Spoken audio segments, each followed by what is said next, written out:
Namaste. Welcome to the course of Mental Health and Well-being. This is the module 3 of the course, Life Skills for Transition and Resilience. This is the second lecture of the series. In the first lecture, we talked about building resilience.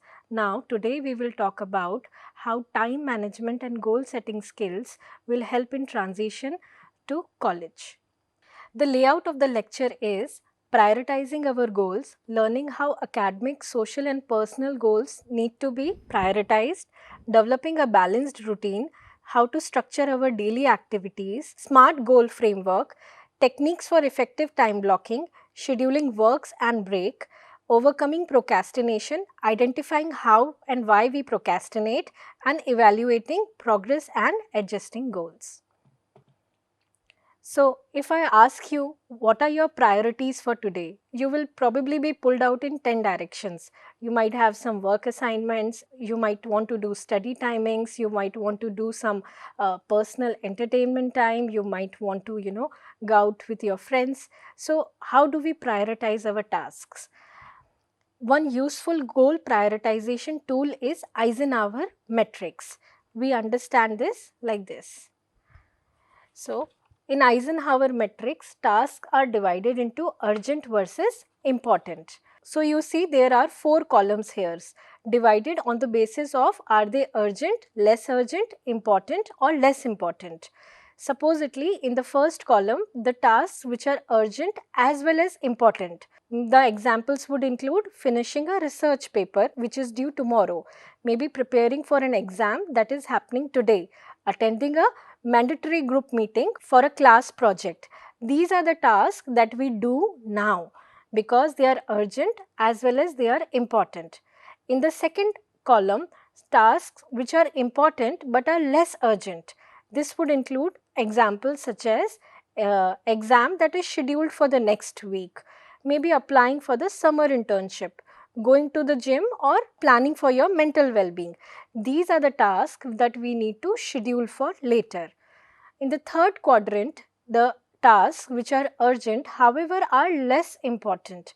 Then we do delegation for these tasks. The example would include replying to non-academic messages instantly. We have a strong urge to reply to non-academic messages. However, we can delegate or we can delay these tasks. Helping a friend last minute with a homework that you have already done, or attending to a club meeting that is not essential this week for you. The last quadrant would include the tasks that are less urgent and less important. This would include the examples are scrolling Instagram for an hour, watching random YouTube videos out of boredom, or maybe gaming excessively during study time. So, based upon the Eisenhower matrix, we decide which of our goals need to be prioritized. Do we have to do them now? Do we have to schedule them? Do we have to delay them? Do we have to delegate them? Or do we delete those tasks? They are our distractions, and based on the task prioritization, they have the least priority. So, either we delete them or we do not do them at all. The next skill that we are going to talk about is developing a balanced routine. Importance of routine in our life.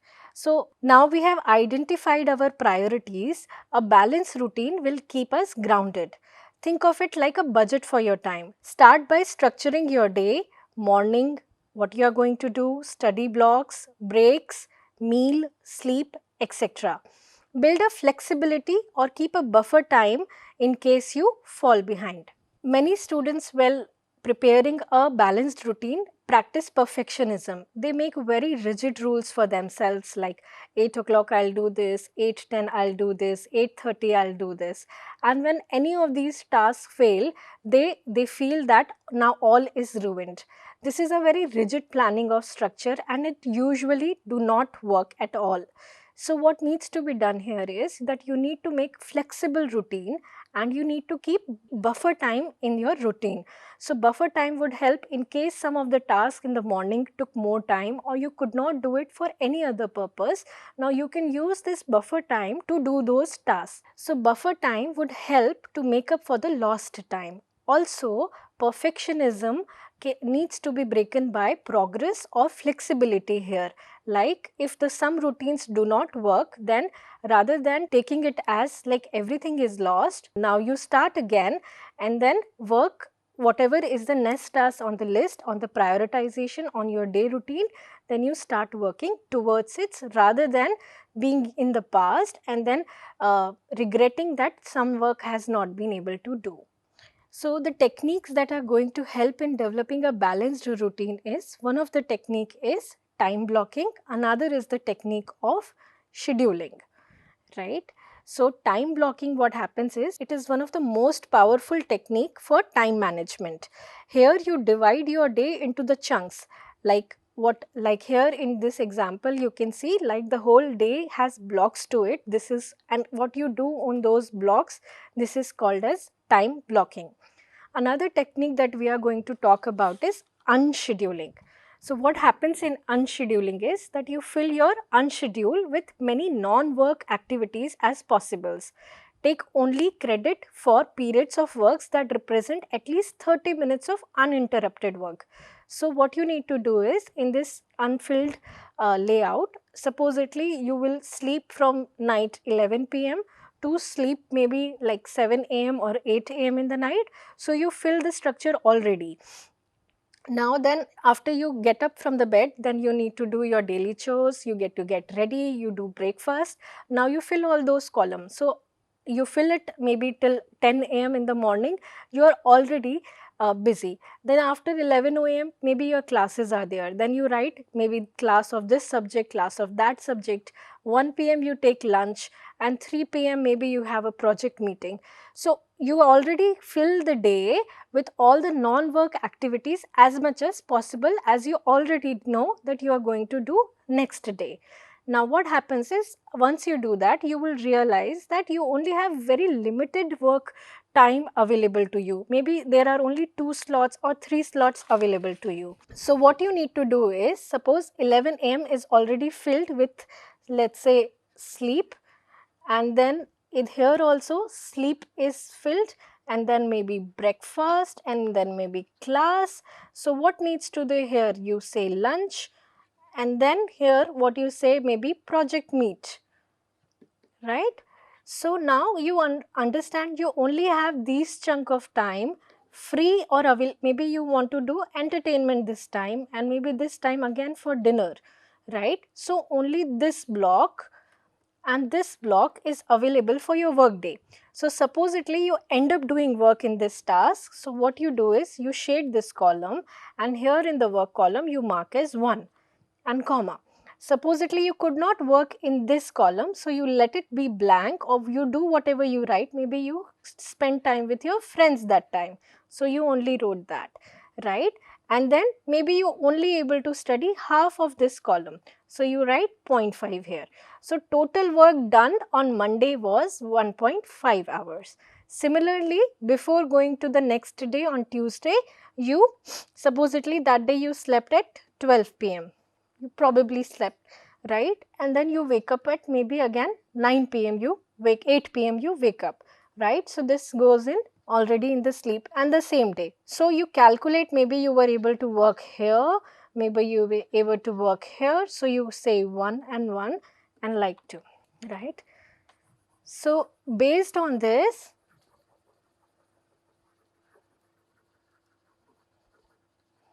.5, 1, 1.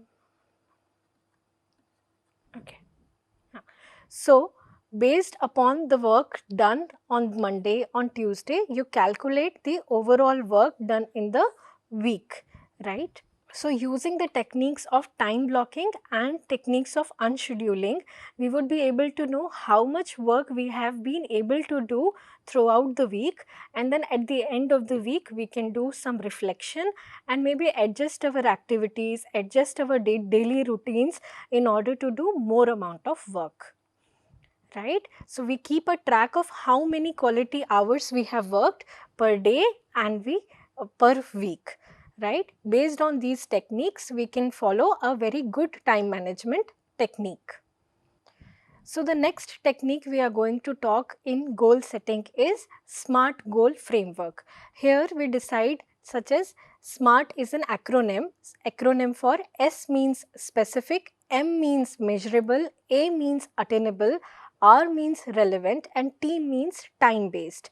So an example of a SMART goal setting would be, so instead of saying get better at MTH 101 quiz, when we use SMART goal framework, we say that I want to score 80% or higher in my next maths exam within 3 weeks. So using the SMART goal framework, we make goals which are achievable, attainable, which are relevant, and we specify them clearly in order to fit them in our daily routines rather than giving a very vague idea of what our goals look like.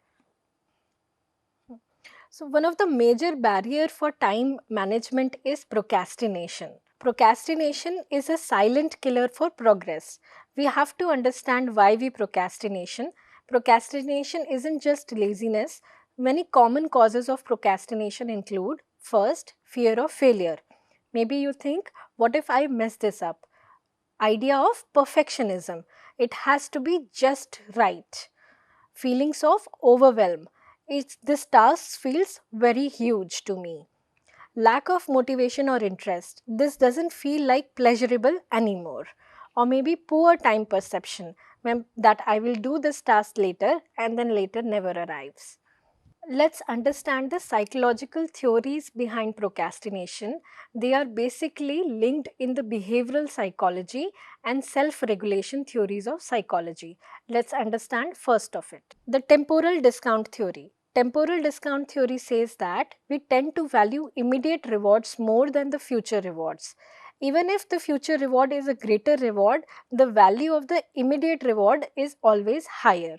Studying now brings no immediate reward. Scrolling Insta or watching Netflix feels better now, even if you regret it later. So what is the solution for it? That you break tasks into small, immediate reward or chunks. Another technique of temptation bundling can be used here, where you pair the boring task with a pleasurable task, such as you can listen to music while reading. The next theory we can understand for procrastination is self-determination theory. It says that motivation is stronger when we feel autonomy, competence, and relatedness. It says that if you are forced into a task, that means you have low autonomy or believe that you are not good at it, low competence, procrastination increases. Or even if you don't feel related to the task, it doesn't feel personally motivating again, then procrastination increases. What is the solution for it? That you reframe task that aligns with your goal. This helps me become a better scientist, a researcher, setting realistic goals to build competence, and studying with your friends or your mentor to generate relatedness. The next technique that explains procrastination is procrastination equation.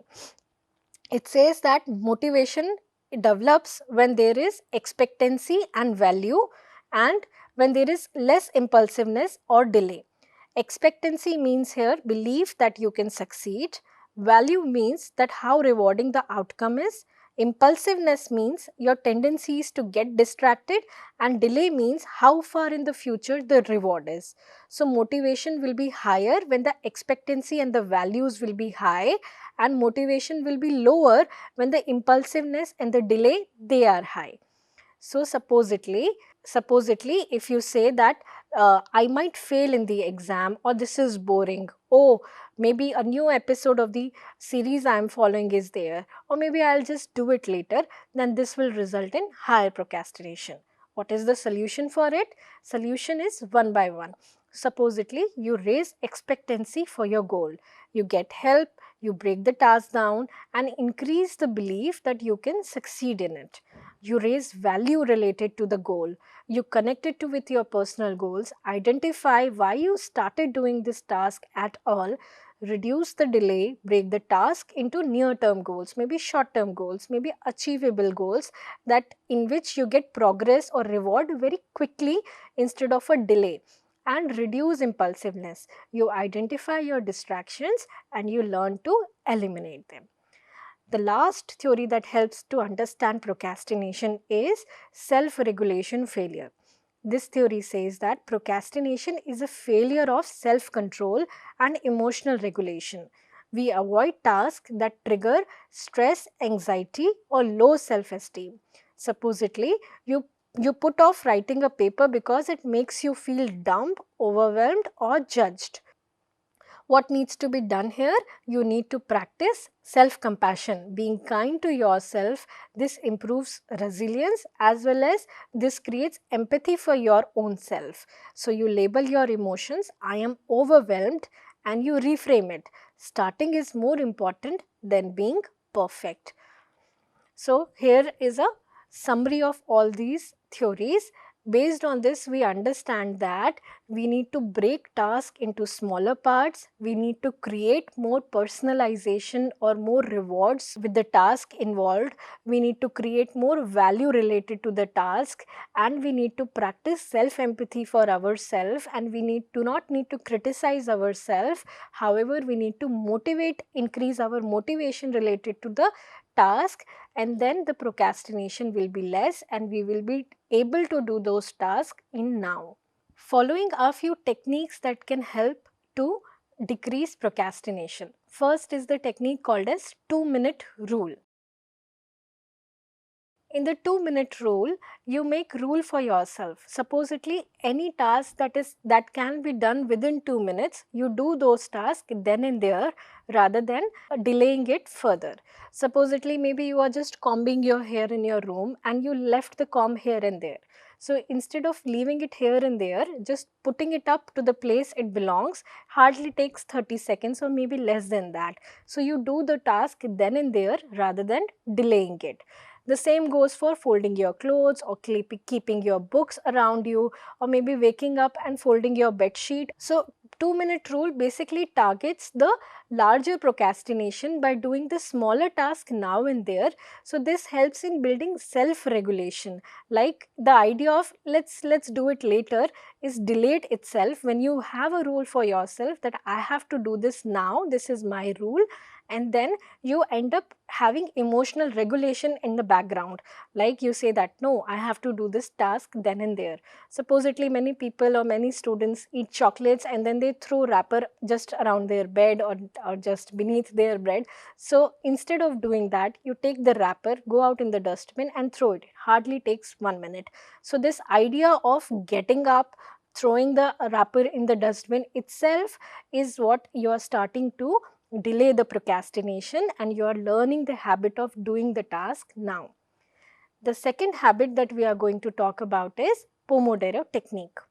So Pomodoro technique basically talks about that you work for 25 minutes, then rest for 5 minutes, and there are 4 cycles basically, and then you take breaks of around 30.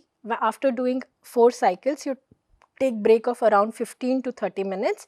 This helps to keep focus in sprints and this avoids burnout. Right. Another task that you can do is temptation bundling. We already discussed about it, that you pair a boring task with some pleasurable task, such as the academics or the studying would be boring. Then you pair it with music, or maybe some people also like playing the favorite series in the background and then they continue to study. That also helps them bring focus.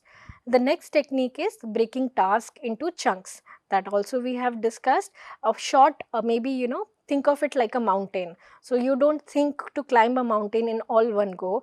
You go slowly, take breaks, and then you go again ahead in that way. So keeping steady will keep the progress going. Removing the triggers and distractions. So identifying what are your distractions. So what makes your triggers. So many people keep their phone on while studying. Many people keep their notifications on while studying, and these are all non-academic notifications. Supposedly someone posted a reel on the Instagram and then you get instant notification. This might not be needed. Again, as per the Eisenhower matrix, this might go into the quadrant of delete, non-urgent, non-important. So what you need to do is, then you need to identify your triggers, identify your distractions, and then eliminate them completely. The last thing that we need to do is perspective shifting. So if we keep an idea of having perfectionism, like I need to start running tomorrow every day for 30 minutes continuously all the day, all the time, and this kind of an idea sounds very rigid. Here, however, you can, pair it, that do temptation building, ask one of your friend to go to running with you, and again start slowly, do it maybe 3 days a week, then increase to 4 days a week, and then when you are regular at it, then you increase 5 days a week. So making small progresses and starting the work now will help you towards progress rather than perfectionism. Last thing that we are going to discuss is evaluating our progress and adjusting our goals. So we do regularly self-reflection of what task was achieved, what was not done, what we couldn't able to do, identify what worked for you, we adjust our goals. Adjusting doesn't mean failing. It means that you are identifying what worked for you, what didn't work for you, and this means growing, progressing. And we track the progress in a journal or in an app, or maybe you do it in your book, and we celebrate small wins. Using the techniques for time management and goal setting will help us settle better into the new college life and will smoothen the transition better. Thank you.